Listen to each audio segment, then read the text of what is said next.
Hi there, this is Greg Vitti with Real Estate Legends. So excited here to be with Nick Yazin and Josh. Josh, what's your last name? Bandock. Bandock. And Josh works with Illinois Policy. Why don't you explain to us what your organization does? We are a nonpartisan, nonprofit think tank based in Chicago that focuses on policy issues impacting the state of Illinois. So, as most of our listeners probably know, we have a lot of challenges in Illinois and in Chicago. And every day we're trying to figure out solutions for some of our problems. And a lot of our politicians have talked very well about trying to help things, but yet they seem to be digging us deeper in.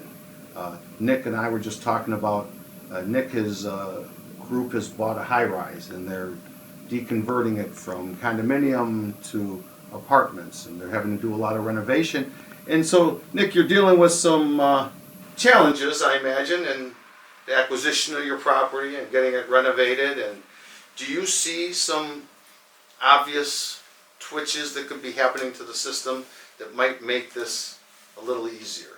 I think there's a lot of things, by the way. Nicholas Yusan, Randy Management, managed Northside Apartments, and this particular building. There's a lot of challenges that are going to be involved with the city, but we always try to meet all those regulations. But a lot of the times it can be a time-based issue. So whenever we're trying to go in, get these permits done, get these inspections, you want to try and do everything in a timely manner. And there's some things that you don't have control over. Elevators being number one. We're revamping the entire elevator system in the building. We're redoing the facade. We're redoing a lot of the infrastructure things that, unfortunately, a lot of the times these condo buildings have a lot of neglect. But with all that, a lot of the things can be solved if we could try and just figure out a way to try and move things along. So in the case of that particular building, it's really just how many things can you do all at once. So. Well, I know with new construction, the big challenge is trying to get the electric to come out. You might have to ask for the electric a year before you start the project to get it by the time you're ready for the electric. And so you have to be able to pull off development in Illinois, Chicago especially, you have to have experience and you have to know the timelines, or you're just going to get crushed. And yeah, I can just add to that real quickly. I would say definitely the electrical equipment has been the hardest thing in order to secure. So you do have to order it well in advance of the project, even probably before you're even closing on the building. You may want to consider banking some of this equipment and make sure that you have it sized right, because they changed the regulations in the city where everybody needs to have all electric. So you've now increased the amount of electric load that a lot of these buildings weren't built with or weren't thought to have needed before. So that's a new challenge that you could have gas, but you have to do both. So it's another cost that if you wanted to provide any gas appliances, you then have to build that in. It's actually the water department seems to be the biggest issue in addition to all the electric, because now, because of all the lead pipes everywhere in the city, if you want to try and get a water inspection, you literally have to pay for overtime. They will not come out during the regular hours that they normally would. And even when you do that, you still are going to be set out many weeks in advance. And they always, again, could have the drawings done where it has a specific size that you need. The inspector on the spot could end up saying something else. And that's the problem, is that you could have people contradicting each other, and that happens very often. So any of these inspections that you do, you kind of do want the same inspector, because at least if he tells you what you need, you can then comply with whatever he said and not have a new inspector come out and say, no, I actually would prefer this. And I've had it actually go back and forth with a fire inspector, where one fire inspector wanted the door to open one way, another guy wanted it to open the other way. I had to switch it back twice, and then the third guy wanted it back the first way. So that's another way in which you want to be able to comply, you want to do what's right, and you even follow what could be on the plans. Another just quick side note there, too, about the water department is not only do you have to do that and wait for them to be on overtime, because those water inspectors who have to be on site are doing all the other lead replacements throughout the city. So those might be the ones that they're already scheduled, so that's the only reason that you have to pay for all that overtime. But we've also had it where we've opened up the street on Western Avenue and the pipe was in a wrong position than what was marked, and so we then had to wait and come back another month later. And every month delayed, again, that all adds up to the cost of housing. So when you're trying to provide housing and any type of affordability of housing, you want to be able to get things done efficiently. And that alone, if you could cut through the efficiencies, would be able to provide the housing built at a lower cost. So these are the situations with Chicago. We, as entrepreneurs, realtors, builders, we feel like there's way too much red tape and there's no urgency, and there's no welcome mat. If you want to get a sidewalk cafe, if you want to get a business license, whatever it is, it seems like we're in the land of molasses here. And what that does is it's crushing us. We have so many antiquated things in Illinois, and I'm not even boned up on this, but I know the basics. 854 school districts. That means you have 854 different locations. You have all of these leaders that you have to pay. We need this streamlined.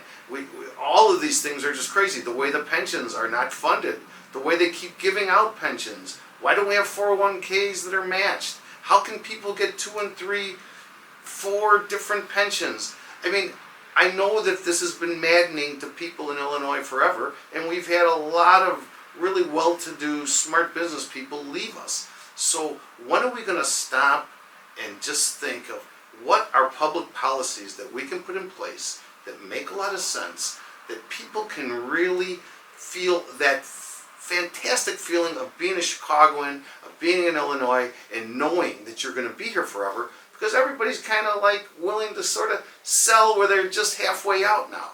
And is this what you're finding? Totally. And happy. Keep it broad. We can maybe start with housing and kind of talk about those regulations and expand. But first, I think just the broad point is regulations. So Illinois makes it really hard to do just about anything. I'm sure we'll talk a lot about how that's the case in housing and just in general. There's a think tank that measures like how many instances of restrictive language are in the legal code. That's kind of a wonky thing, but just focus on the numbers for me. So the average is about 130,000. That's really high. Illinois is over 280,000, so it's more than double the average. The best state is Idaho, a little bit more than 30,000, which means that Illinoisans are more than 7 times regulated than Idahoans. It's like, why? And everywhere you look, people are just constrained, and it's hard to do things, including build housing and just about anything else. Start a business, cumbersome on a good day. I feel like the housing is a great place for us to start. Yeah. Since it's what Nick and I have been doing. I've been a realtor for 38 years. I've dabbled in a lot of different developments, and I've helped other developers. So I realize that there's the challenges we have. And what's frustrating to me is if someone has a great track record, they're using the same architect, they're building the same building, everything checks out, they've done their EPA. Why does it still take 6 months to a year to get a permit? Why do you bankrupt people? Why do we have to buy land and wait and wait and wait? It is maddening. They have a track record, we know who we're dealing with, stamp it and get them building. We could have hundreds and hundreds of properties right now being built, and that's, just think of all the people that touches. Every property that gets built, it's the appliances, it's the woodwork, it's the builders, it just goes on, from the lender, all these things get touched, and we're like in slow motion, like I said earlier, the molasses state. Okay. Has that been your situation when you're going for permits? Absolutely. You notice that even while you're going in for permits, if the regulations change, you then have to move very quickly to update your drawings in order to meet those regulations. One being the electric that I mentioned earlier, where all of your appliances have to be able to be met with that electric load, which is just way more than I think if the whole city was to be built like that the infrastructure to do all the electric wouldn't be able to handle the amount of electric that they're now requiring you to do, including electric vehicles, which again, that's all wonderful things, but in practice it's different than what's happening in reality. And so those are the delays that are going to occur in the middle of the permit process. Well, I think part of the problem is the people who are making the ordinances have never built anything. Many of them have never even owned a property, let alone been the housing provider or had their butt on the line to pay the mortgage when a tenant leaves them. And so, to me, of all the frustrating things that we have in housing, the most frustrating is the tenant-landlord ordinance. Because I know it was put in there with the best of intentions. But when you see what these judges have to do to the housing providers, someone's been squatting in their place for 6 months, broken up the whole place that was renovated when they got it, not paid any rent, and that person might get 3 times the security deposit back because they didn't put street on the address of their home. It's outrageous. And they already know that these people have done this 5 times, but they still allow it. How is that possible? We're trying to get home ownership to people. You're a first-time buyer. You buy a building that's a 3-flat and you need every penny to pay your mortgage, and you get caught with one of these squatters, and then you get in front of a judge that this professional is able to push it off for 6 months, 8 months, 12 months. They've lived for a year for free, and then all of a sudden you have to pay them too. You're bankrupting people. So not only chasing them out of Illinois, but one, they're not going to have a very good feeling about home ownership or wanting to own a property. So there's got to be balance and fairness in all this, but there has to be logical sense, and I feel like that's what we're not seeing with a lot of these laws and rules, because the people who are making them don't have the experience to really make those decisions. So why can't we make this, instead of an us and them, a we, where we all help each other? So the politicians start talking to the housing providers. The housing providers really giving good quality help. Most of them are so frustrated, and they don't want to get their name out there because they got too much to lose. And so that's another thing that's frustrating, to me, and I'm sure most of the people in this industry. Can I make one quick comment? It's like exactly what you said.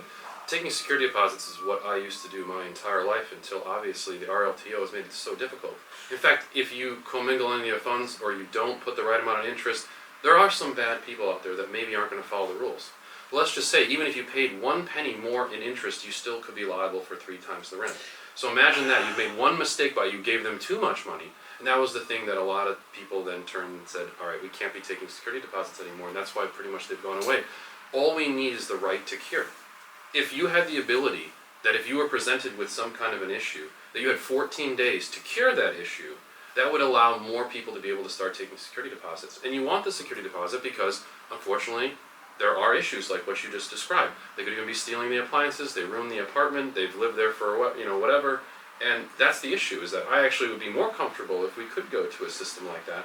But the city doesn't allow that because you don't have this right to cure. So the minute that you get served with any type of paper, you already know you're going to lose. There's not even a chance that you might as well even try and defend it. And a lot of the times, it's the smaller housing providers that have done this, where they don't know, they walk into a situation, and that's why it makes it way more difficult. They're using logic and reasoning. Correct. Thinking that, well, I've been good the whole time, the system's going to treat me fair. No, I had a friend of mine who had to pay $30,000, 3 times the security deposit, because she didn't put her daughter's name on the lease. I have a client I just listed the house yesterday, where the tenant not only took the dishwasher and the air conditioner, but also took the back deck. I was like, the back deck? Lender won't lend on this unless you put your deck back. You gotta walk up the stairs. So there's a lot of challenges, and I would really like to see it where they start making sense. That's what we're looking for, is just reasonable and a timelines. Like the timelines, obviously, when you have a bureaucracy, maybe you're not incentivized to work hard. Well, that's crazy. They got to change the pension system. They've got to incentivize these people somehow or something. There's got to be something that's positive for them to do a good job, because right now I think they're getting about a C minus. Okay, and we're not looking for A's even. We're looking at B minuses even, but we're getting C's and D's right now. And I think the default needs to be to put a welcome mat out for developers, businesses, and anybody who wants to create value, grow jobs, provide more housing in the city. And unfortunately, much more of the case is that there's an unwelcome mat. I was speaking to a group of housing folks in Lincoln Park last fall, and I said to them, I don't know how you do it. So let me just give you 2 examples of business ordinance that was proposed, luckily has been tabled. I was going to testify on it. There is a proposed ordinance that businesses are not allowed to cover more than 25% of their window space with signs. And if they do cover more than 25% with signs, like things like pictures of the food you serve, realtors, properties, banks, things like this. I was looking at just business on Clark Street the other night. If you have too much signage, the police can knock on your door, and they could say, you have too much signage and we're going to fine you $500 a day until you take it down.